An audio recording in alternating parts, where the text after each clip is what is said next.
Vamos orar. Senhor nosso Deus, nós te pedimos, ó Pai, que o Senhor tenha misericórdia de nós nesse momento, que o Teu Espírito Santo age na vida de cada um individualmente. Ajuda-nos, ó Senhor Deus, a aplicarmos as verdades aqui expostas. Em nome de Jesus que nós oramos. Amém. Bem, irmãos, hoje eu vou falar sobre culto doméstico, né? Eu estava pensando sobre o que eu ia falar. Eu estive pensando em fazer algum sermão em Isaías, que o meu pastor tem pregado em Isaías. Tem alguns textos muito fortes no livro de Isaías, são muito bons. Mas eu comecei a pensar nessa igreja aqui e pensar numa coisa mais prática, né? E em uma das minhas leituras que eu venho fazendo, tocou nesse assunto e achei pertinente a gente falar sobre isso. Alguns aqui provavelmente fazem culto doméstico há anos, né? E vão ouvir algumas coisas que talvez vocês já saibam, e outros aqui talvez escutem algumas coisas novas. Como eu não conheço a vida de todo mundo especificamente, talvez seja apropriado e você veja alguma novidade. Eu vou começar de um modo diferente, pegando a Confissão de Fé, capítulo 1. Quem tem aí pode abrir, quem não tem, só ouça. Capítulo 1, parágrafo de número 6. Ela diz mais ou menos assim: todo o conselho de Deus concernente a todas as coisas necessárias para a glória dele, para a salvação, fé e vida do homem, ou é expressamente declarado na Escritura, ou pode ser lógica e claramente deduzido dela. O que esse trecho está falando? Está falando que todas as coisas que Deus revelou nas Escrituras nos são expostas de duas formas: ou muito claro, um texto claro, está lá, por exemplo, a gente vê em Efésios capítulo 2:8, porque pela graça sois salvos, isso não vem de vós, é dom de Deus. Então dali a gente sabe que a graça é pela fé e não pelas obras, é um texto claro. Ou a gente tem a segunda opção, que é, como a Confissão fala, pode ser lógica e claramente deduzido dela. Então é uma coisa que está lá escrita, não está lá dita com todas as palavras literalmente, mas é um ensino que, pela lógica, pela dedução, a gente pode interpretar que aquela é uma verdade. A gente tem diversas doutrinas que falam sobre isso. Por exemplo, a doutrina da Trindade. A gente não tem nenhum texto bíblico que fale que Deus é 3 pessoas, Pai, Espírito Santo, Filho, as 3 pessoas são da mesma substância, iguais em poder e glória. A gente não tem isso na Bíblia, mas com vários textos que a gente pode pegar e interpretar, a gente deduz essa doutrina. Outra doutrina, por exemplo, é a doutrina do Dia do Senhor. Antigamente, na Antiga Aliança, no Antigo Testamento, era o 7º dia. Hoje nós temos o 1º dia da semana.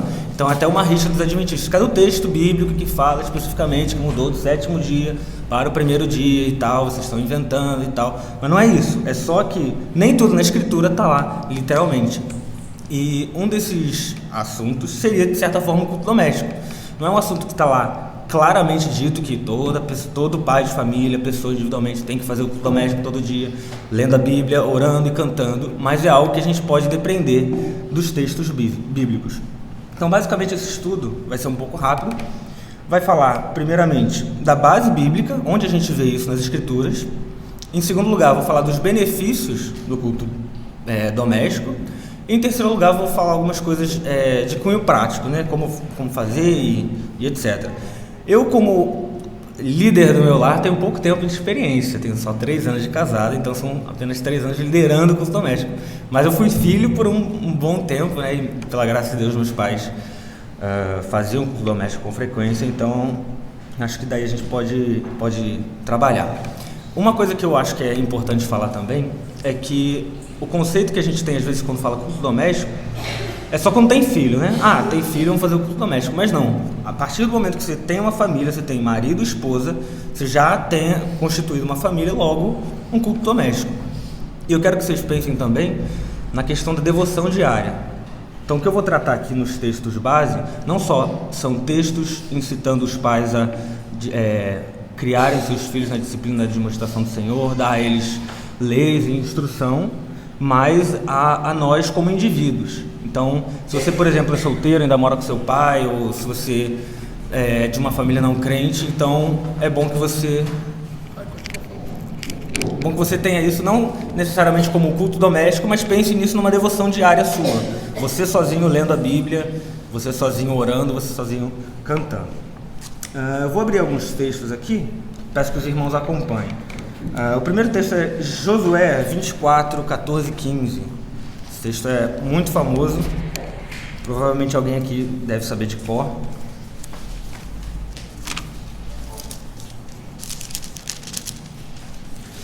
Josué 24, versículo 14 e 15. Diz assim: agora, pois, temei ao Senhor e servi-o com integridade. É isso mesmo. E com fidelidade. Deitai fora os deuses aos quais serviram vossos pais, da além do Eufrates do Egito, e servi ao Senhor. Porém, se vos parece mal servir ao Senhor, escolhei hoje a quem servais, se aos deuses a quem serviram vossos pais, que estão da além do Eufrates, ou aos deuses dos amorreus em cuja terra habitais. Eu e a minha casa serviremos ao Senhor. A ideia aqui desse texto é não só servir de um culto, por exemplo, semanal, mas é a ideia de um culto constante, uma vida de devoção ao Senhor. Tanto é que ele fala, eu e a minha casa. Ele, como líder, ele determina que na casa dele, independentemente se ele tem filhos mais velhos, filhos menores, eles vão servir ao Senhor. Isso é muito verdade no Antigo Testamento, tanto é que eles tinham, nessa época, alguns tinham servos, né? Às vezes eram escravos de guerra, ou não, às vezes eram próprios hebreus, mas todos eles serviam ao Senhor. Alguns talvez não tivessem os seus corações circuncidados, não fossem crentes de fato, mas eles, debaixo da liderança do homem da casa, eles deveriam servir ao Senhor nesse sentido. Abram aí Jó, capítulo 1. Jó, capítulo 1. Jó era um homem íntegro e reto, temente a Deus, que se desviava do mal. Logo no início do livro, né, quando descreve a sua vida, os seus filhos, os seus bens, no versículo 5 ele fala assim: decorrido o turno de dias de seus banquetes, chamava Jó seus filhos e os santificava. Levantava-se de madrugada e oferecia holocaustos segundo o número de todos eles, pois dizia: talvez tenham pecado os meus filhos e blasfemado contra o Deus em seu coração. Assim fazia Jó continuamente. Então a gente vê pela vida de Jó, que era um homem piedoso e viveu bem antes da lei ser entregue ao povo, ele não só santificava seus filhos, e aqui, se você pegar para ler, tem alguns filhos que parece que eles já tinham saído de casa. Então, os filhos mais velhos, alguns mais novos, eu se me lembro bem, ele tinha uns 10 filhos. Então, ele fazia isso, ele santificava seus filhos, oferecia holocaustos por ele, orava, confessando os pecados dele, pedindo que Deus fosse benéfico para com eles, tivesse misericórdia para com eles. E a gente tem aqui isso latente na vida de Jó, que era um homem piedoso e fazia isso. Então, a gente, sim, como homem, como pai do lar, é chamado a fazer isso, santificar os nossos filhos, orar com eles, orar por eles. Inclusive, isso é um dos votos solenes que a gente faz no batismo, orar por eles, orar com eles. E é isso que ele fazia. Temos também Jeremias, capítulo 10, verso 25. Abram aí, Jeremias 10, 25.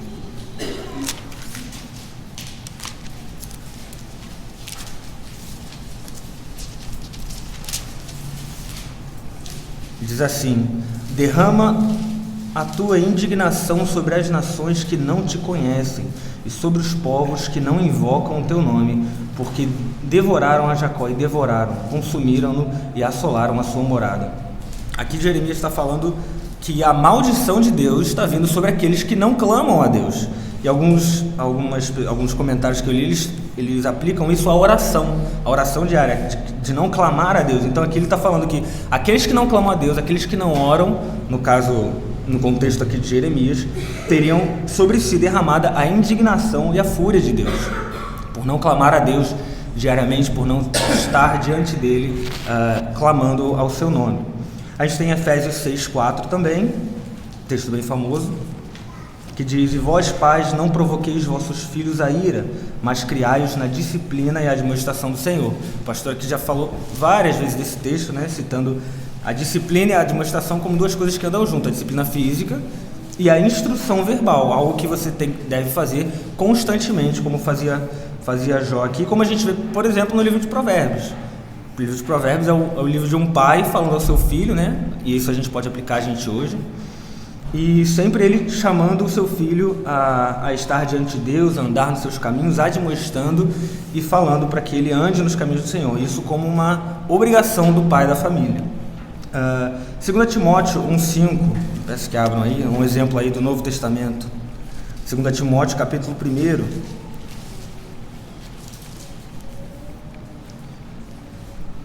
Paulo escrevendo uma carta, e diz assim, eu vou ler do 3.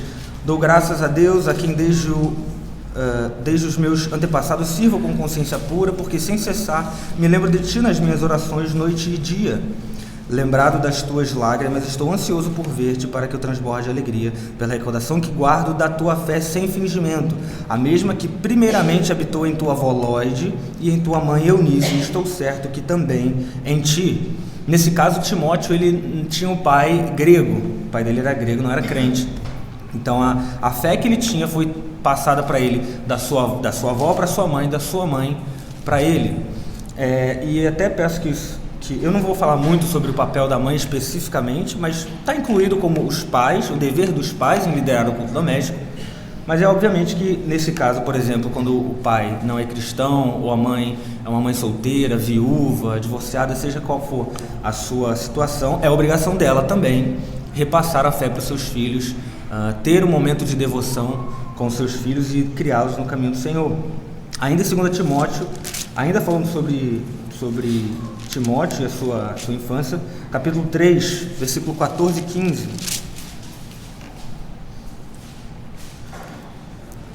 Fala assim, tu, porém, permanece naquilo que aprendeste e de que foste inteirado, sabendo de quem o aprendeste e que desde a infância sabe as sagradas letras que podem tornar-te sábio para a salvação pela fé em Cristo Jesus. Que desde criança, a sua mãe, da sua avó para sua mãe, da sua mãe para ele, desde sempre, ela falando as palavras, as letras sagradas que podem torná-lo sábio para a salvação. Isso era uma coisa diária, uma coisa constante que a mãe dele teve que construir com o tempo, com momentos de devoção. Salmo 78 também, eu vou citar só mais 3 textos. Salmo 78 diz assim, desde o começo: o que ouvimos e aprendemos, o que nos contaram nossos pais, não o encobriremos a seus filhos. Contaremos à vindoura geração os louvores do Senhor, o seu poder e as maravilhas que fez. Ele estabeleceu um testemunho a Jacó, instituiu uma lei em Israel e ordenou a nossos pais que transmitissem a seus filhos. Então não só é um dever do homem, da família, dos pais, pai e mãe juntos, mas é uma ordem. Ele ordenou aos pais que transmitissem aos filhos. Deuteronômio capítulo 6, texto bem conhecido também, 6, de 6 a 9, diz assim: estas palavras que hoje te ordeno estarão no teu coração, tu as inculcarás a teus filhos, e delas falarás assentado em tua casa, andando pelo caminho, ao deitar-te ou levantar-te. Também as atarás como sinal na tua mão, e te serão por frontal nos olhos, e as escreverás nos umbrais de tua casa e nas tuas portas. Aqui dá a ideia não só de um ensino formal, mas de um ensino informal também, alguma coisa que você vai fazer no seu dia a dia. Às vezes você está fazendo alguma coisa, sua filha, sei lá, faz uma pirraça, você cita um versículo bíblico, fazer tudo sem murmuração e contenda, por exemplo. Então, é um ensino formal que você tem que fazer com seus filhos, com a sua família, não só se você tem filhos, mas um ensino também informal. E aqui no começo ele fala assim: estas palavras que hoje te ordeno estarão no teu coração. Óbvio, para a gente passar alguma coisa, a gente tem que ter isso.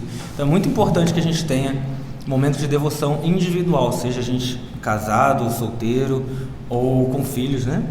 É um momento que a gente tem que ter com Deus, um momento de a gente parar sozinho, em secreto, como fala Mateus, ler a Bíblia, orar pelo que a gente lê, orar por outras pessoas, orar pelos nossos pedidos e derramar nosso coração diante de Deus. E Daniel 6,10 fala isso. Se puderem abrir. Daniel 6,10 fala assim: Daniel, pois, quando soube que a escritura estava assinada, ou seja, que todo mundo que clamasse ou adorasse a outro Deus que não fosse o Deus do rei, iria morrer, ou ser lançado na cova, né? Depois de assinada a escritura, entrou em sua casa e em cima, no seu quarto, onde havia janelas abertas do lado de Jerusalém. Naquela época eles oravam em direção ao templo, né? 3 vezes por dia se punha de joelhos e orava, dava graças diante do seu Deus, como costumava fazer. Novamente, Aquilo que eu falei, o momento diário de devoção de Daniel, uma coisa individual dele somente, que ele fazia independentemente da situação. Além desses outros textos, a gente tem outros, muitos que falam sobre isso. Tem o Salmo 1, que fala meditar na lei do Senhor de dia e de noite. O Salmo de 119 fala como amo a tua lei, a minha meditação todos os dias. E a Bíblia está cheia desses textos que não são um indicativo claro de ordenança, assim, faça culto doméstico, leia a Bíblia com seus filhos, com a sua esposa, mas é algo que está claramente deduzido através desses textos, que é uma obrigação da gente fazer constantemente. Então, nesses textos, basicamente, a gente vê isso, a obrigação dos pais em conduzir os seus filhos, né, no culto doméstico. Não só os filhos, mas aqueles que não têm filhos também, que são uma família, como eu falei, têm a obrigação de, juntos, como casal, estar diante de Deus, ler a palavra de Deus, aplicar a palavra de Deus, conversar sobre a palavra de Deus, né? Às vezes o casal que não tem filhos acha que, não, tranquilo, a gente vai na igreja todo domingo, quando a gente estiver feliz a gente vai fazer culto doméstico, mas o casal em si não faz um culto doméstico. Isso é um prejuízo, eu acho, para a família. Abram aí, quem tiver, a pergunta 156 do nosso Catecismo Maior. Baseado em todos esses textos que eu falei, alguns, 156 do Catecismo Maior. Baseado em todos esses textos que eu falei, em outros também, ele faz a seguinte declaração: a palavra de Deus deve ser lida por todos. Aí ele fala assim: embora não seja permitido a todos lerem a palavra publicamente à congregação, contudo os homens de todas as condições têm a obrigação de lê-la, em particular para si mesmos e com suas famílias. Para quem não conhece, o Catecismo de Westminster, ele é o nosso símbolo de fé. Então ele pega a Bíblia, né? Os teólogos lá se reuniram para ver decidir e bolar um documento para direcionar as doutrinas da igreja de uma maneira concisa e sistemática, né? Falando, essa aqui é a doutrina da redenção, fala isso na Bíblia, está disposto nesses textos. E uma dessas perguntas fala isso, como ela deve ser lida? E fala categoricamente, através dos textos da Bíblia, que todo homem deve ler, em particular a Bíblia, e com sua família. É uma obrigação de todos nós aqui de termos esse tempo de devoção diário, seja em família, seja em particular, e um não exclui o outro, né? Porque você fez o culto doméstico, você pode ficar a semana inteira sem ler a Bíblia. É bom que você esteja sempre com Deus, tenha um tempinho assim, de oração, de leitura, uma coisa em secreto. Ok, essa foi basicamente a primeira parte, as bases bíblicas. Então, eu acho que ficou bem claro para os irmãos que é obrigação de todos nós fazer o culto doméstico, ter um momento de leitura e oração. Agora vamos falar um pouquinho dos benefícios do culto doméstico. Como o culto doméstico está relacionado à palavra, e a palavra é nosso alimento espiritual, e eu quero que vocês pensem sempre nisso, quando fala de palavra como alimento, lembrar dela como um alimento espiritual.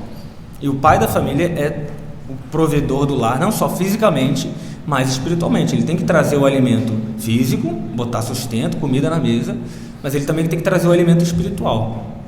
E isso ele faz através da palavra, da leitura, da oração com a sua família. O primeiro benefício é de onde vai fluir todos os outros, está na pergunta 88, 89 e 90 do nosso breve catecismo. Eu fiz questão de pegar bastante coisa dos nossos símbolos de fé, né, para a gente ficar acostumado. Quem tem aí 88, 89 e 90. A primeira pergunta, a 88, diz assim: quais são os meios exteriores pelos quais Cristo comunica as bênçãos da redenção? A pergunta basicamente seria: Cristo veio ao mundo, morreu, sofreu, ressuscitou, fez a sua obra, e a partir dessa obra nós temos algumas bênçãos. Deus nos dá algumas bênçãos para a nossa vida. Quais são essas bênçãos exteriores, esses meios exteriores? Eu não anotei a resposta aqui. Alguém pode ler? Só botei a pergunta. É do breve. Quais são os meios? Pode ler. Os meios exteriores e ordinários pelos quais Cristo nos comunica as bênçãos da redenção são as suas ordenanças. A palavra, né? Os sacramentos e a oração, não é isso? Sacramentos e oração. E o final? Os quais se tornam eficazes para Os quais se tornam eficazes para a salvação. os eleitos para a salvação. Então, Cristo, ele nos dá meios para a nossa salvação. Isso é o mesmo que, por exemplo, o nosso trabalho. O Deus nos dá o sustento, nos dá o pão. Ele instituiu que o trabalho fosse o meio pelo qual a gente conseguisse essas bênçãos. Então, Deus dá, a gente ganha o nosso salário, mas não é pelo nosso trabalho, é por Deus. Mas Ele instituiu a instrumentalidade do trabalho para que a gente ganhasse o nosso sustento. Da mesma forma, o alimento espiritual foi dado por Deus, por Cristo, na sua obra da redenção, pela instrumentalidade dos sacramentos, da palavra e da oração. Ele cita esses como os principais, né? E aí a pergunta 89 fala assim: como se torna a palavra eficaz para a salvação? Tendo esses meios que Deus abençoa o seu povo, como é que eles se tornam eficazes? Ele fala assim: o Espírito de Deus faz a leitura da palavra e principalmente a pregação. Como que a gente está falando de culto doméstico, eu vou pegar só a leitura, né? O Espírito de Deus faz a leitura da palavra, mas principalmente a pregação, um meio de converter e convencer pecadores e consolá-los e edificá-los na sua salvação. Então, é através da leitura da palavra, e principalmente ele fala, né, da pregação da palavra no dia do Senhor, mas aqui eu vou me ater só à leitura, que Deus nos dá meios de conversão, meios de convencimento do pecado, consolo e edificação. Pode falar, Mariana. Isso, é 89, na verdade. 89, essa é 89. Eu ia falar 90, mas eu acho que o ponto que eu queria trazer era esse. O primeiro benefício do culto doméstico é alimento espiritual. A obra de Deus, a obra de Cristo foi feita, Ele morreu, ressuscitou por nós para nos dar bênçãos. E essas bênçãos nos são trazidas através do culto, das ordenanças, da palavra, leitura e pregação e da oração também. Segundo benefício que eu listei aqui, o culto ajuda na prevenção de pecados na família. Isso é muito importante. Até o meu pai falou aqui isso aí, né? Hoje, mais ou menos, eu fiquei pensando. Eu lembrei da minha época de motorista. Assim que eu tirei minha carteira de motorista, você faz, né, o curso, então você sabe todas as leis, você sabe todas as placas. Então, quando você sai, você não está pronto para dirigir tão bem, né? Porque eu lembro que o primeiro dia que eu peguei o carro do meu pai, eu arranhei ele de fora a fora. Mas sabia todas as leis, né? Sabia todos os princípios e estava atento a eles, porque aquilo estava fresco na minha memória. Então, eu não ia pegar uma multa por, sei lá, não dar seta. Eu não ia pegar uma multa por parar num lugar que eu não tinha que parar, porque eu conhecia as setas, conhecia as placas, conhecia as regras, conhecia toda a lei de trânsito, basicamente, porque aquilo estava na minha memória. Então, o culto doméstico, quando ele é feito diariamente, quando você tem o seu momento de devoção, você se alimenta e você vê, conforme você vai lendo a Escritura, que tem pecados ali, às vezes, que você não conhecia. E aí você passa a conhecer, você relembra alguns pecados, e aí, quando chega a hora da aprovação, a hora do momento que você quer falar uma palavra, né? Uma fofoca, alguma coisa, ou outras coisas quaisquer, você se lembra daquilo, porque aquilo está no seu dia a dia. Então, o culto doméstico, a devoção diária é boa nesse sentido, e é boa que você faça quanto mais melhor. A gente sabe que nem sempre a gente vai ter tempo, mas quanto mais a gente se encher disso, mais prevenido de pecar a gente vai ser. Um versículo que eu acho que ilustra bem isso que você está falando, da prevenção, é o de 1 Coríntios 10, 11, que ele fala: estas coisas lhes sobrevieram como exemplos e foram escritas para a advertência nossa, de nós outros sobre quem os filhos certos têm chegado. Muito bom. Claro, de que a gente pode tirar lições do passado. Tem o Salmo 119 também, né, que fala: guarda as tuas palavras no meu coração para não pecar contra ti. Então, quanto mais você se enche disso, e o meio para isso é a leitura da Bíblia, a oração, mais você vai se prevenir e prevenir os outros, né? E se você é o pai de família, você tem essa obrigação diante de Deus de prover esse alimento e ajudar a sua esposa e os seus filhos nesse sentido. Então, por exemplo, se você está lendo no culto doméstico, Efésios capítulo 4, você vai ler um monte de coisa, por exemplo, ela tem aqui: deixando a mentira, fale cada um a verdade, irai-vos e não pequeis, longe de vós toda amargura e cólera e ira. Então, assim, se você está lá no culto doméstico, você está lendo essas coisas, você está com essas coisas assim na mente, fresquinha, assim, quando você fecha a sua Bíblia, faz a sua oração final, quando você for viver o seu dia, caso seja de manhã ou à noite, você vai se lembrar dessas coisas e vai pensar 2 vezes antes de pecar, antes de ter uma ação não pensada. Segundo ponto, relacionado a isso também, um benefício é que o culto familiar pode promover a humildade e a harmonia no lar. Por que eu falo humildade e harmonia? Humildade, basicamente, porque foi pelo que foi dito anteriormente. Às vezes você lê para se prevenir, mas às vezes acontece de você ter um dia terrível com a sua esposa, você fala mal com a sua esposa, você destratar os seus filhos, e aí você tem que sentar no culto para trazer a palavra. Você tem que sentar para liderar o culto familiar, você tem que orar a Deus, você tem que ler um texto, você tem que falar para o seu filho: meu filho, não pode se irar, minha esposa não pode fazer isso, não pode fazer aquilo, que você vai aplicar, você não vai só ler, você vai aplicar, vocês vão conversar sobre isso. Então, é um momento de humildade, você ou a sua esposa, de chegar, ler aquilo que está escrito e falar assim: minha esposa, eu pequei contra você hoje, eu agi assim, assado, me perdoa, ou durante o culto, ou depois, não interessa, mas é um momento que, quando você se enche dessas coisas, o culto familiar pode trazer isso, pode te trazer mais humildade em saber que você não está acima da lei, por mais que você seja o pai de família, ou a mãe, no caso, você não está acima da Bíblia. Então você vai chegar lá, você vai ler uma coisa que vai diretamente contra o seu pecado, e se você for uma pessoa piedosa, você vai chegar e você vai admitir: eu pequei nisso e eu tenho que me retratar. E ligado a isso, a harmonia no lar. Eu lembrei do texto de Mateus 5, 23 e 24, quem puder abrir e ler, por favor. Mateus 5, 23 e 24.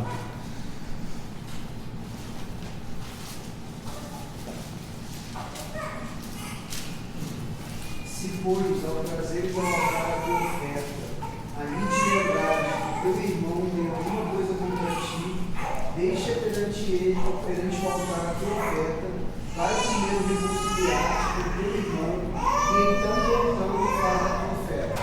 Ou seja, ele está fazendo que você prestar um culto a Deus sem estar reconciliado com seu irmão é um problema. E aplicando isso ao culto doméstico, é isso que eu falei, é a mesma coisa. Você tá mal com a sua esposa, às vezes vocês brigaram e você precisa fazer o culto doméstico. Como é que você vai liderar? Como é que você vai ter cara para chegar e falar assim: minha esposa, você tem que fazer assim, assim, ou temos que fazer assim como família? Você tem que se reconciliar, você tem que chegar, orar com ela, pedir perdão, e aí reconciliados. E aí você, digamos assim, você faz o culto, você procede todos esses atos, né? Oração, faz com ela a leitura da palavra, vocês cantam um cântico, porque fazer essas coisas só por fazer não adianta nada. Você lê um texto de Provérbios agora, eu acho que foi no capítulo 10, aquele que retém o ódio é falso, vive com falsidade, alguma coisa assim, deixa eu ver. Aqui, 10, 18. O que retém o ódio é de lábios falsos. Então, às vezes a gente, nessa falta de reconciliação com o nosso cônjuge ou com os nossos filhos, a gente vai fazer o culto doméstico, é um culto doméstico falso, é uma coisa da boca para fora que a gente só está fazendo por fazer, e não é essa a vontade de Deus. Próximo benefício, o culto doméstico nos confronta com diversas chamadas ao arrependimento. Isso aí está em toda a Escritura. Então, à medida que você vai lendo a Escritura, você vê chamados ao arrependimento. Em Mateus a gente tem muito isso: arrependei-vos que é vindo e chegado o reino dos céus. Isso é muito importante para os nossos filhos, porque a gente sabe que os nossos filhos, apesar de estarem na família da aliança, eles não são convertidos, eles não nascem convertidos. Eles nascem dentro do pacto, mas eles não são convertidos, eles precisam se converter. Então, à medida que eles vão tendo isso no culto doméstico todos os dias, imagine a Flavinha, por exemplo, tem 12 anos, não sei se ela ainda se converteu ou não, enfim, ou outras crianças, mas imagina 12 anos você ouvindo todo dia, não necessariamente uma chamada ao arrependimento todo dia, porque a Bíblia está toda cheia disso, mas não está em todo o capítulo. Mas imagina durante 12 anos você ouvindo: você precisa se arrepender do seu pecado, você precisa mortificar seu pecado, precisa parar de fazer o que você está fazendo, você precisa se voltar para Deus. Então, o culto doméstico recorrente é uma lembrança de que nós precisamos nos arrepender, de que nossos filhos precisam se arrepender. A gente tem o exemplo de Isaías 55, 6 e 7. Buscai a Deus enquanto se pode achar, invocai enquanto está perto, deixe o perverso seu caminho, o iníquo seus pensamentos e converta-se ao Senhor. Nós temos Joel, se você estiver lendo aí os profetas na sua leitura diária ou com sua família, tem lá 2,12: convertei-vos a mim de todo o vosso coração, isso com jejuns, com choro e com pranto, rasgai o vosso coração e não as vossas vestes, e convertei-os ao Senhor Deus. Então, toda a Bíblia você vai achar pelo menos um texto, praticamente em cada livro da Bíblia, uma chamada ao arrependimento. Isso, eu coloquei isso mais voltado para os nossos filhos. É importante que eles tenham isso em mente, que eles precisam sim se arrepender, eles não podem se conformar a ir à igreja, ser filhos de pais crentes, mas eles precisam também fazer uma profissão pública da sua fé. Não só isso, o culto doméstico, outro benefício, traz consolo para aqueles que estão abatidos e nos conforta com a misericórdia de Deus. Esse próprio texto de Isaías 55, no versículo 7, ele fala assim: desperverse seu caminho, inique os seus pensamentos e converta-se ao Senhor, que se compadecerá dele. E volte-se para o nosso Deus, porque é rico em perdoar. Então, sempre quando nós temos o juízo de Deus, falando para se converter, senão você vai para o inferno, nós temos a graça de Deus, falando que Deus é um Deus que é rico em perdoar, que Ele vai perdoar, Ele vai se deixar achar por aqueles que o buscarem. Então, é muito importante que a gente, lendo a palavra de Deus diariamente, a gente lembre-se disso, desses textos, e enfoque esses textos, mostre esses textos para os nossos filhos, para nós mesmos, se formos solteiros, ou estivermos sozinhos, ou para nossas esposas. É um tempo de nós nos confortarmos na palavra, né? Inclusive, isso acontecia comigo às vezes. Você está passando por um momento difícil, você quer uma palavra de consolo, às vezes você não acha, ai caramba, um texto que eu preciso, uma coisa que eu preciso lembrar para me confortar, às vezes você falta recurso para isso, porque você não tem esse alimento, você não se alimenta disso todo dia. É claro que em um capítulo, às vezes você não vai encontrar isso na sua leitura diária, às vezes num livro inteiro talvez você não encontre, mas à medida que você vai lendo e a longo prazo você vai trabalhando por isso, você vai fazendo uma poupança espiritual para momentos difíceis também. E isso é muito importante, é um dos benefícios de se ter uma devoção diária e um culto doméstico diário. E advindo disso, um outro benefício é a segurança da salvação. Quanto mais você lê a palavra, mais você lê sobre o amor de Deus, sobre aqueles que o amam, você mais lê sobre aqueles que andam nos seus caminhos. Foi até o assunto de ontem dos jovens, né? Aquele que tem os meus mandamentos e os guarda, esse é o que me ama. E aí, aquele que me ama será amado por meu Pai, eu também o amarei. É um conforto de que você anda nos caminhos do Senhor, se você faz a sua vontade, Deus também te ama, Deus também é um Deus que vai estar ao seu lado, e aí você tem essa segurança da salvação. Às vezes falta isso para alguns crentes, a segurança da salvação, porque às vezes ele não se enche da palavra, ele não se enche das promessas de Deus, ele não pratica a palavra, né? E a segurança da salvação, ela não é uma coisa necessária à nossa salvação, é importante colocar aqui. É só um benefício, eu acho que é um benefício da salvação. Não necessariamente você precisa ter certeza da sua salvação para que você seja salvo, mas Deus a alguns dá essa certeza, a outros nem tanto. Outro benefício, o culto doméstico nos ajuda a ter uma cosmovisão bíblica. O que é uma cosmovisão bíblica? Cosmovisão bíblica é uma visão de mundo baseada no que a Bíblia diz. E a Bíblia, ela é muito rica nisso, ela tem textos que falam sobre vida de trabalho, vida se você tem servos, se você é um empreendedor, se você é dono de casa, para você que é filho, para você que é pai, tem tudo está aqui na palavra de Deus. E à medida que você vai lendo sobre isso, fala sobre política, de certa forma, magistrado civil, o dever nosso para como magistrado civil, o dever do magistrado civil. À medida que você vai lendo a palavra, vai vendo tudo que Deus requer do homem, você vai tendo uma cosmovisão bíblica, você vai passar a pensar nas coisas e medir pelo parâmetro das escrituras, né? Hoje em dia a gente tem muitas novas doutrinas por aí, a doutrina do feminismo, algumas coisas relacionadas ao esquerdismo, e se você está bem baseado na escritura, se você está bem firme nela, você consegue ver que muitas dessas coisas estão totalmente contrárias aos princípios da palavra de Deus. Então, à medida que você vai tendo esses momentos diários com Deus, tendo em culto doméstico momentos de conversa sobre isso, sobre a palavra de Deus, leitura da palavra de Deus, você vai encharcando somente disso, você vai pensando mais nisso e vendo as outras coisas a partir desse óculos. O próximo benefício que eu listei aqui é o culto individual doméstico, traz mais intimidade com Deus. E aí essa é uma frase, intimidade com Deus, é uma coisa que tá meio assim, ninguém sabe o que é isso, os pentecostais gostam muito de falar de intimidade com Deus.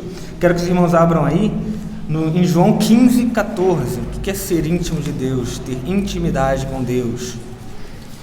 Esse é uma das vertentes, digamos assim, do que é ter intimidade com Deus. João 15, versículo 14, diz assim: vós sois meus amigos, se fazei o que vos mando. Ele continua: já não vos chamo servos, porque o servo não sabe o que faz o seu senhor, mas tenho-vos chamado amigos, porque tudo quanto ouvi de meu Pai vos tenho dado a conhecer. Então aqui a gente tem duas coisas. Amigo de Deus é aquele que conhece a Deus e aquele que obedece a Deus. Nós somos amigos de Deus se nós fazemos o que Ele nos manda. E a questão de conhecer também a Deus. Como é que a gente conhece a Deus? Deus foi revelado na Escritura. Então, a partir da Escritura a gente consegue conhecer a Deus. A gente tem intimidade com Deus à medida que a gente conhece Ele.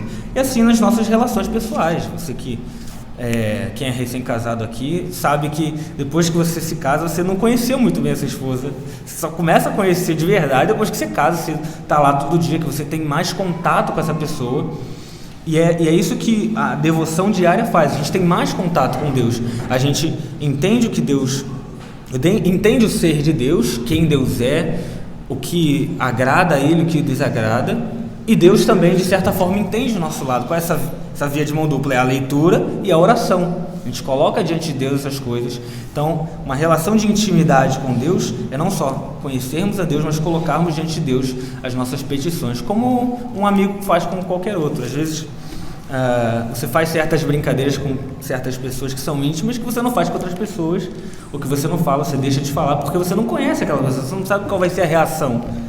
Então, à medida que você vai conhecendo a pessoa, você sabe o que agrada, o que não agrada, e sabe o que esperar dela e o que dar a ela. E assim, isso seria, de certa forma, intimidade. Conhecer a Deus e se fazer conhecido a Deus, ter essa relação de troca. Fala, Felipe. O Salmo 25, versículo 14, fala isso: a intimidade do Senhor é para os que o temem, aos quais Ele dará a conhecer a sua aliança. Exatamente. Questão de você conhecer e também de se fazer conhecido. Mais um benefício do culto doméstico é ensinar os filhos a prestar mais atenção no culto público. Isso é uma coisa bem prática, né? No culto doméstico é o lugar onde seus filhos vão aprender a ficar quietos no culto público. Então, se perguntarem um dia se vocês concordam com o cultinho infantil, você fala: concordo, faço durante 6 dias da semana lá em casa o cultinho infantil, tem para eles aprendem a ficar quietos no dia do Senhor. No culto público eles ficam lá quietinhos. Eu ia falar alguma coisa, esqueci sobre isso. Enfim, deixa para lá. O culto doméstico mostra na prática qual é a prioridade do lar. Outro benefício de você entender na prática, porque muitas vezes a gente instrui os nossos filhos, a gente instrui as nossas esposas e fala o que é importante, que não é. Nós, como pastores do lar, homens como pastores do lar, tem a obrigação de mostrar a vontade de Deus para a nossa família. E às vezes a gente fala: é importante que você faça culto doméstico, é importante que a gente ore. Mas na prática, como é que a gente mostra isso? Fazendo culto doméstico, orando, lendo a Bíblia. Então, como é que você vai exigir do seu filho, ou mesmo da sua esposa, se vocês ainda têm filho, que ela faça a sua leitura diária, que ela tenha um momento de oração, se você não faz? Se você não dá o exemplo, se você não coloca isso como prioridade no lar. Tem um teólogo do século XIX que ele diz o seguinte: o que as famílias consideram importante evidencia-se pela maneira como gastam o seu tempo. Portanto, o culto familiar regular mostra aos filhos que seus pais creem que Jesus Cristo é o centro de tudo na vida. Então não basta só você falar para o seu filho: Jesus Cristo é o centro da minha vida, eu amo Jesus Cristo. Se você não faz o culto doméstico, se você não tem um tempo de devoção com os seus filhos, ou se eles são mais velhos, se você tem um tempo de devoção sozinho, não adianta você falar, eles precisam ver que isso é prioridade na sua vida. Essa prática, ele continua, né? Essa prática deixa um legado que beneficiará centenas de gerações futuras. Como a gente viu no exemplo de Timóteo, né? Sua avó, sua mãe e agora Timóteo, e assim por diante. Spurgeon fala uma coisa sobre isso que eu achei bom colocar aqui. Meu pai já até citou algumas pregações. Ele diz o seguinte sobre as pessoas que nascem e crescem dentro de um lar cristão: estou convencido de que dentre os nossos convertidos, aqueles nascidos e criados na igreja estão entre os melhores que temos. creio que têm sido mais genuinamente numerosos do que qualquer outra categoria de convertidos e também mais constantes e mais sólidos a longo prazo. Ele fala aqui aqueles que foram criados na igreja, né? Mas creio que ele queira dizer aqui aqueles que tenham sido criados diariamente, não só na igreja, mas no seu lar. Que inclusive isso é uma reclamação de muitas pessoas, ou às vezes as pessoas não entendem, falam assim, nossa, aquele rapaz foi criado na igreja, se desviou e tal. Às vezes meu pai fala assim, esse foi o problema, ele foi criado na igreja, tinha que ser criado em casa. Então às vezes as pessoas têm essa ideia de que a devoção é só um lugar de igreja, mas não, a devoção é um lugar de fazer dentro de casa, na família, com periodicidade. Isso aí. E é dessa forma que Colossenses 3,16 se aplica a nós. Fala assim, habite ricamente em vós a palavra de Cristo. Então, à medida que você lê, você medita, você tem essas palavras no seu coração, e a memorização é muito importante, né? A memorização das Escrituras é muito importante, ainda mais para criança, muito importante para criança. A gente tem uns versículos com a Elisa que a gente fala, são bem práticos, né? Tem um até que eu queria implementar, eu estava lendo, acho que é em Tiago, que ele fala assim, não sejam respondões, ele usa essa palavra, não sejam respondões. Achei muito interessante a tradução da nossa Bíblia. Mas outros versículos, como eu citei aqui, de irai-vos e não pequeis, são coisas simples, versículos simples, você pode memorizar, você pode aplicar e viver isso, né, na sua vida. Agora eu vou passar para a terceira parte do estudo, que é uma parte mais prática, né? Tendo visto isso, né, que é a obrigação do pai, de família, dos pais terem um culto doméstico, incentivarem seus filhos a ler a Bíblia sozinho, incentivar sua esposa a ler a Bíblia sozinho, orar sozinho também, não só em família, mas individualmente. Queria colocar aqui algumas dicas práticas, algumas aplicações práticas. O que faz no culto doméstico, né? Leitura, oração, como é que faz isso e por que faz isso, né? Eu listei algumas coisas que eu acho importante. Cada família implementa da forma como quiser ou que achar melhor. Mas o primeiro ponto que eu coloquei aqui é ter um horário marcado, ter uma hora fixa do dia para o culto doméstico. Por que eu estou falando isso? Porque a nossa vida, geralmente, ela é voltada para eventos, digamos assim. Então, por exemplo, se você tem um casamento para ir, que você é um simples convidado, você tem um casamento para ir, sei lá, às 4 da tarde no sábado, seu dia vai girar em torno daquilo. Então, tudo que você tem que fazer vai ter que estar voltado para aquilo. Não necessariamente aquilo vai ser tão importante assim, às vezes é só um conhecido, mas por ser um evento e ter uma hora marcada, você vai ajeitar o seu dia para que isso aconteça. Então, essa ideia de você ter um horário marcado é muito importante para mostrar também a importância disso dentro da família. Como ele falou aqui, o teólogo que eu citei, né? A forma como as pessoas gastam tempo mostra qual é a prioridade da família. Se você gasta muito tempo, sei lá, vendo Netflix com a sua esposa, com seus filhos e não faz culto doméstico, qual é a prioridade da sua casa? Não é isso. Se você tem horário para fazer isso, é uma coisa que você tem que parar para fazer. Então, se você coloca isso como uma importância, uma coisa diária, e tem horário para fazer isso, você pode chegar e falar, agora é até didático, né? Você para o que você está fazendo, agora é culto doméstico. Então, se você pensa em fazer alguma coisa, vou ver um filme, por exemplo. Pô, o culto doméstico, sei lá, daqui a pouco não vou ver não, senão vou ter que parar no meio e tal. Então já vou me preparar, deixar a Bíblia pronta e tal. Então, faz com que a família e o evento se torne central no lar. O culto doméstico, de certa forma, horário marcado. Lá em casa a gente não faz com horário marcado especificamente. É sempre depois que eu janto, eu chego, a gente janta e faz. Então é uma coisa assim, você já sabe, né? E, inclusive, isso é importante para quem tem filhos grandes. Isso ainda não aconteceu comigo, mas eu creio que vai acontecer. Se você esquece, se você não faz, a criança vai falar, pai, você esqueceu de fazer o culto doméstico. Estava lendo um livro sobre isso do Joe Vick, até colocaram no WhatsApp da igreja, Adoração no Lar, estava grátis na Amazon esses dias. Ele fala que às vezes eles faziam o culto deles à noite e à mesa, né? Depois do jantar ou antes de jantar, não lembro. E aí ele fez, jantou, saiu, esqueceu.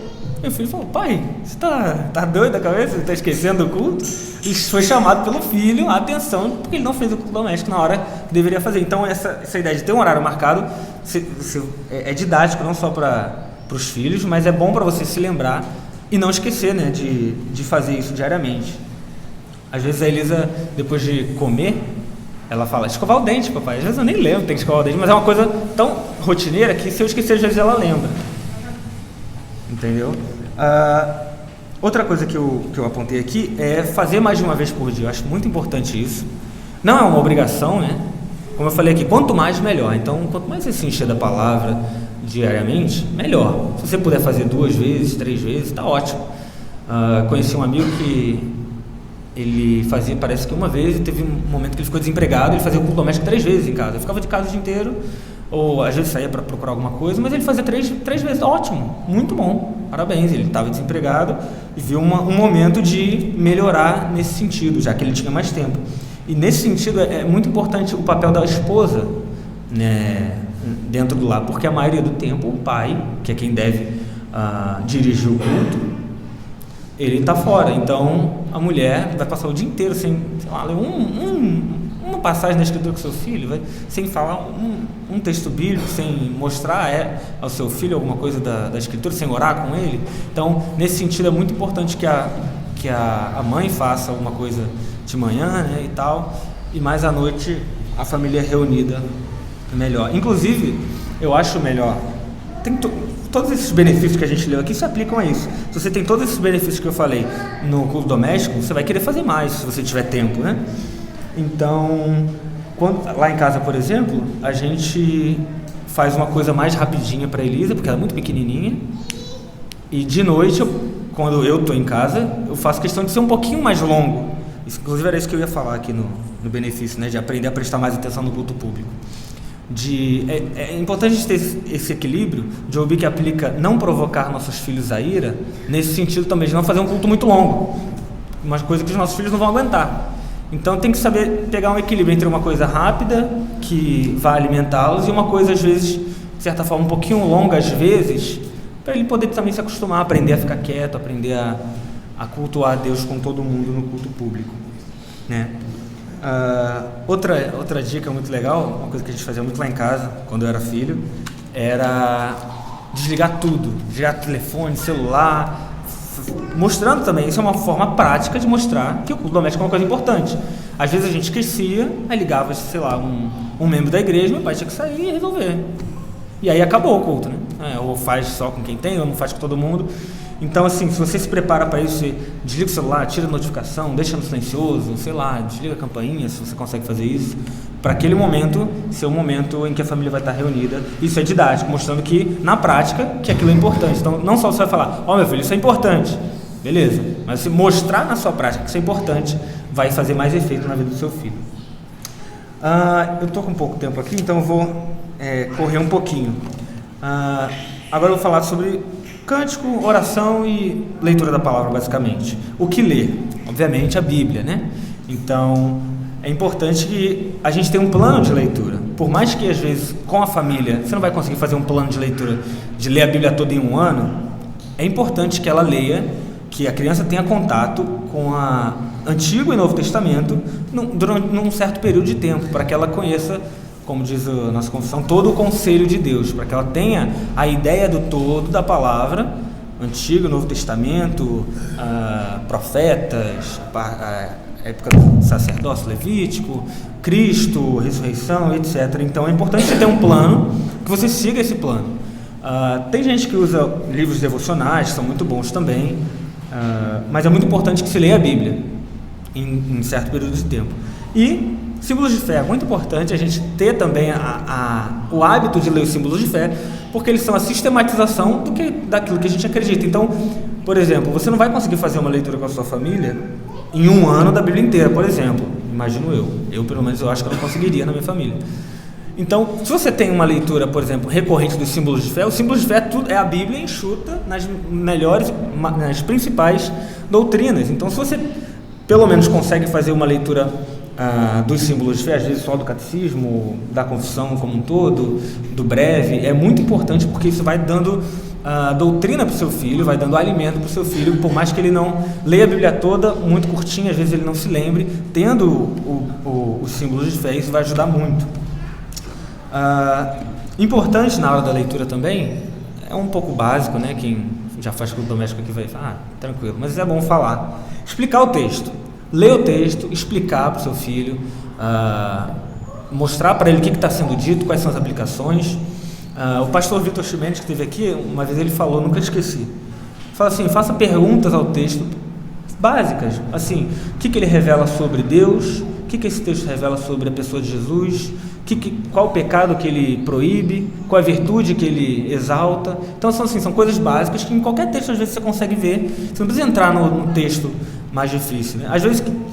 Às vezes a gente está pegando um texto mais difícil lendo com a família, a gente está lendo lá em casa Jó. Já é um texto muito difícil, cara, muito difícil ler Jó para Elisa, até mesmo para mim e para Larissa tem sido muito difícil porque é poema, né? É meio poético. Então às vezes eu dou uma olhadinha antes, rapidinho, eu não leio comentário, não é nada disso, mas eu só leio rapidinho, ver se tem uma palavra que eu não entendo, vou no dicionário rapidinho. Então é importante que tenha uma explicação, que aquilo faça proveito pra gente, não só ler, mas explicar. Beleza.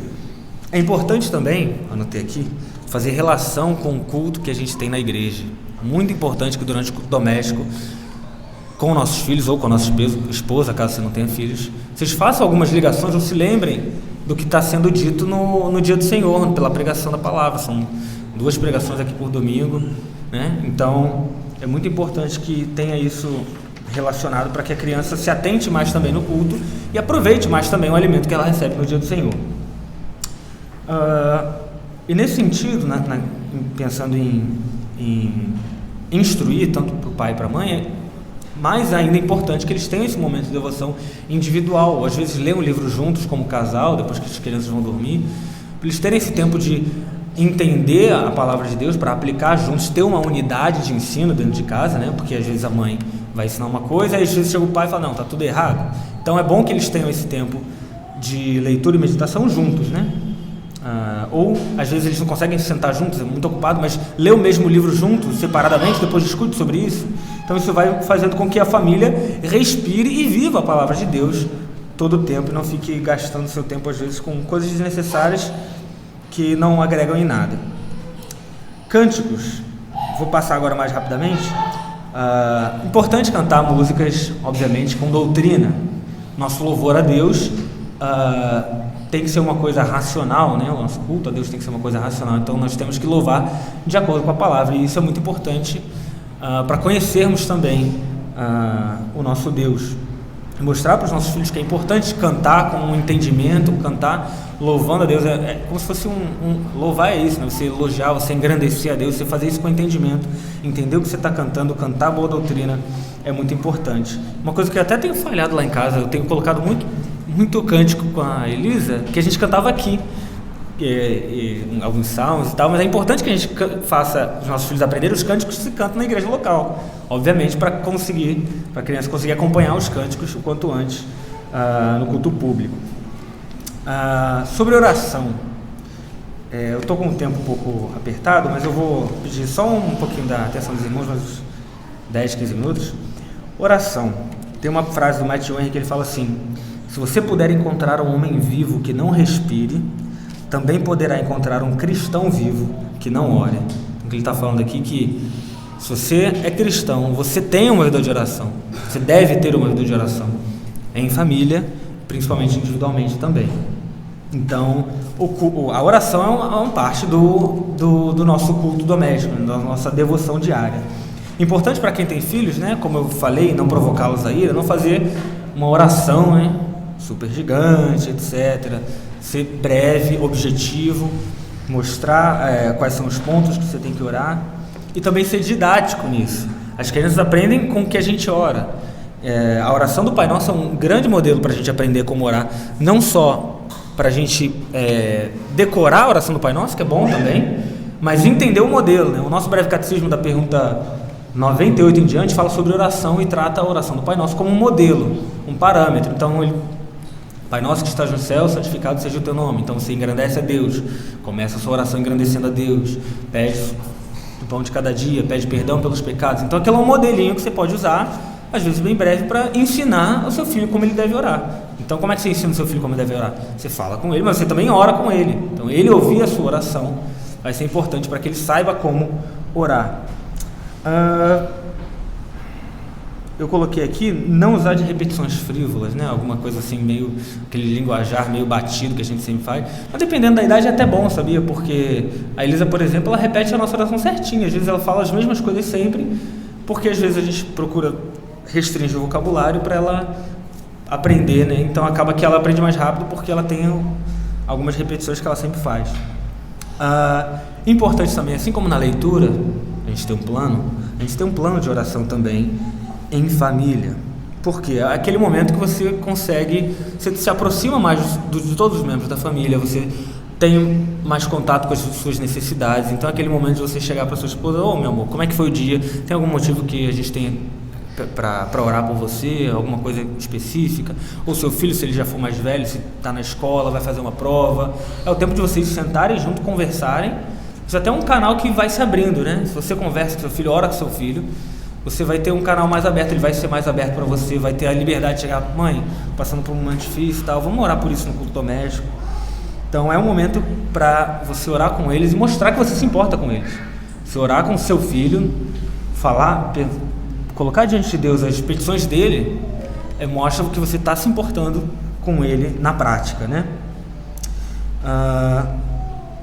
E não só isso, colocar os pedidos da família como um todo diante de Deus.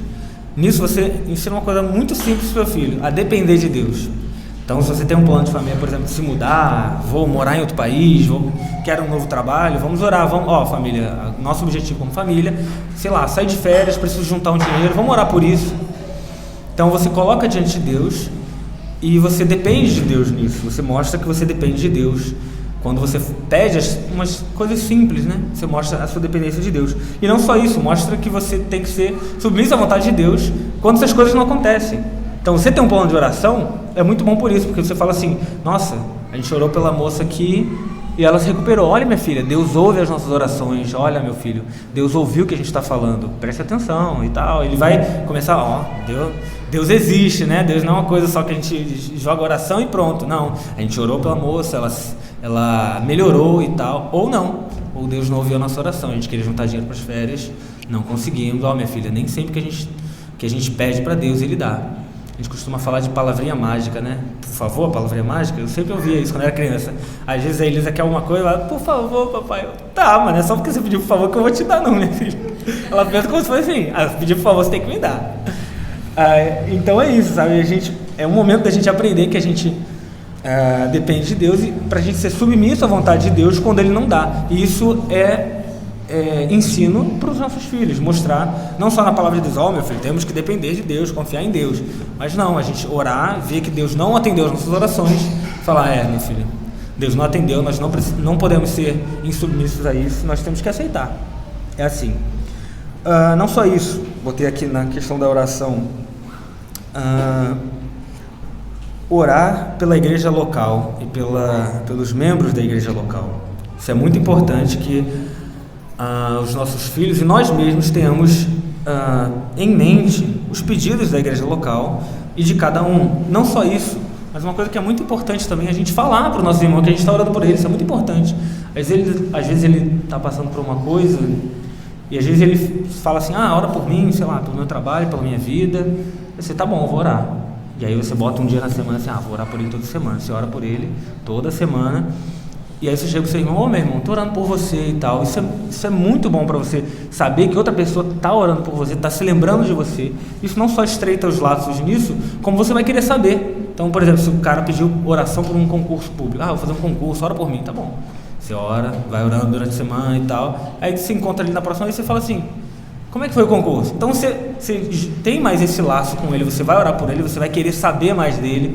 E você vai criar esse laço, e a pessoa vai: meu irmão está orando por mim, eu vou até dar a notícia para ele. Então vocês vão criando esse laço à medida que vocês oram por essas pessoas. Isso é ensino também para os nossos filhos e ajuda a nós também. Eu botei aqui uma frase do Thomas Brooks, é um puritano. Ele fala assim: uma família sem oração é como uma casa sem telhado, exposto a todas as tempestades dos céus. Então, se você é uma família e você não ora junto, você não tem esse momento de oração, provavelmente a sua família está exposta a essas tempestades espirituais. Uma consideração que eu acho muito importante foi uma dica eu estou quase acabando, uma dica do pastor Kenneth Wishk. Ele fala assim: quando você for receber visita na sua casa, espere para fazer o culto doméstico com eles. É uma coisa que a gente tem feito lá em casa. A gente vai chamar alguém para jantar, sei lá, um dia. Vem cá jantar em casa e tal. A gente espera, não faz o culto doméstico na hora, espera a pessoa chegar e tal, conversa, e faz o culto doméstico com ela. Isso é bom para todo mundo, porque se a pessoa está visitando sua casa, provavelmente foi corrido para ela, então talvez ela não tenha feito o culto doméstico dela, então ela faz na sua casa. E é o momento de você chegar e perguntar assim para o seu irmão: tem algum motivo de oração que você queira, sei lá, que a gente coloque aqui, ou vamos orar agora. E é o momento também dele aprender também. Se for um casal que não tem filhos, se você já tem filhos, ele pode ver na prática como é que isso acontece, né? Às vezes você fica curioso, como é que isso acontece e tal. E cada família tem o seu jeito. Então, por mais que sejam duas famílias que já fazem, quando vocês vão se encontrar, é bom fazer. Ver como é que o outro faz, vocês trocam figurinhas a partir disso. Poxa, que legal, vou implementar isso. Não, isso aqui é meio ruim, não vou fazer não e tal. Uma coisa que vocês, tendo essa experiência, vocês se aproximam mais. Não só de visitas aleatórias assim, mas às vezes uma pessoa que vai ficar na sua casa, sei lá, uma semana. Aí você vai ficar uma semana sem fazer culto doméstico? Vai submeter a pessoa a ficar uma semana sem fazer culto doméstico, sem ler a Bíblia? Ou deixar que ela fique lendo lá no quartinho dela, escuro, sozinha? Não, você vai chamar, vamos fazer o culto doméstico junto, vamos orar junto. Então, é uma prática muito importante, muito boa na vida da família e das famílias da igreja, né? Antes de concluir, eu fiz um ponto aqui falando sobre o culto doméstico e o dia do Senhor. Nossa confissão de fé fala, à luz da Bíblia, que o dia do Senhor é um dia para, primeiramente, culto público, culto privado, obras de necessidade e misericórdia. É claro que cada um vai ter a sua vida aqui no dia do Senhor. Tem gente que mora aqui lá longe pra caramba. A única opção que tem é vir pra casa, chegar em casa, dormir, comer e voltar pro culto. E não tá errado não, tá certo. A gente viveu assim muito tempo. Não tinha tempo pra nada no dia do Senhor. Mas se você tem tempo no dia do Senhor e tal, faz um culto doméstico, faz mais culto doméstico. Conheço o presbítero que ele fala assim: nossa, em casa, no dia do Senhor é o dia que eu mais faço culto doméstico. Eu mais tenho tempo, não trabalho, minha esposa está aqui em casa, eu estou aqui em casa, a gente faz culto doméstico. E para isso que foi feito o dia.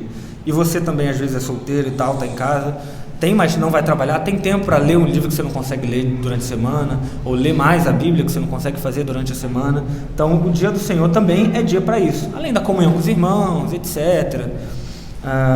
É um dia bom para você fazer mais culto doméstico, se couber na sua realidade, né?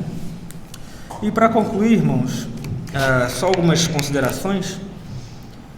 Primeiro, não seja muito ambicioso, não queira ler um tratado para sua família, expor o livro de Êxodo, de Levítico. Não, faça uma leitura simples, certifique-se que você consegue pegar um trecho ou um capítulo ou um pequeno trecho e aplicar isso. Isso aqui fala sobre isso, e a gente tem que fazer isso, tem que parar de fazer isso, é pecado aquilo, Deus é assim, nós somos assados. Então não precisa chegar e falar assim: nossa, vamos ler 3 capítulos hoje, 4 capítulos amanhã, fazer a leitura em 6 meses da Bíblia. Não, até porque isso vai desanimar e você não vai conseguir fazer. Segundo ponto, ore para que o Espírito de Deus haja em todos vocês. Por quê? Porque Deus deu os meios e a partir desses meios que Ele vai abençoar. Mas não são os meios em si, mas é o Deus que dá os meios, e a gente precisa orar para que o Espírito de Deus faça isso. Foi isso que a gente leu na pergunta 89. Como é que a palavra se torna eficaz? A primeira coisa que ele fala é: o Espírito de Deus torna a leitura e a pregação da palavra um meio eficaz. Então, se o Espírito de Deus não agir, nada vai acontecer. Esses meios vão, de certa forma, se tornar inúteis. Não desanime. Próxima dica. É um trabalho a longo prazo, né? Eu costumo pensar nisso. Eu lembro do meu filtro lá em casa, quando a gente mudou para BH. Antes a gente tinha um filtro bonzão, que era só apertar gelado e quente. Lá não, é um filtro de barro que você bota a água, ele vai pingando assim. Às vezes eu tô com uma sede, quero beber água, eu chego em casa, o filtro tá vazio, eu tenho que encher, aí eu encho aquela parte de cima grandona, mas lá embaixo tá assim, então eu não posso beber, eu tenho que esperar. Eu quero lá na hora, mas eu não vou ter, eu tenho que dormir, né, acordar, esperar, e amanhã eu vou conseguir ter. Mesma coisa com o doméstico. Talvez a gente não veja todos esses benefícios, né, no decorrer do tempo, mas a longo prazo, como falou Spurgeon aqui, isso vai ser bênção para a vida dos filhos e para a nossa vida. E citar pelo menos mais um texto falando das promessas de Deus, né, para quem o busca. essas promessas vão ser cumpridas. No Salmo 78 que a gente leu, ele fala: o que ouvimos e aprendemos, o que nos contaram nossos pais, não encobriremos aos nossos filhos. Ele fala assim: e ordenou a nossos pais que os transmitissem a seus filhos, a fim de que a nova geração os conhecesse. Filhos que ainda hão de nascer levantassem, por sua vez, referissem a seus descendentes, para que pusessem em Deus a sua confiança, não se esquecessem dos feitos de Deus e lhes observassem os mandamentos. Então, Deus promete que se nós usarmos os meios e dependermos dele nesses meios, ele vai abençoar a nossa família e a nós individualmente. É isso. Diga. Não, eu cheguei a citar, mas eu passei bem rápido. Mas fala.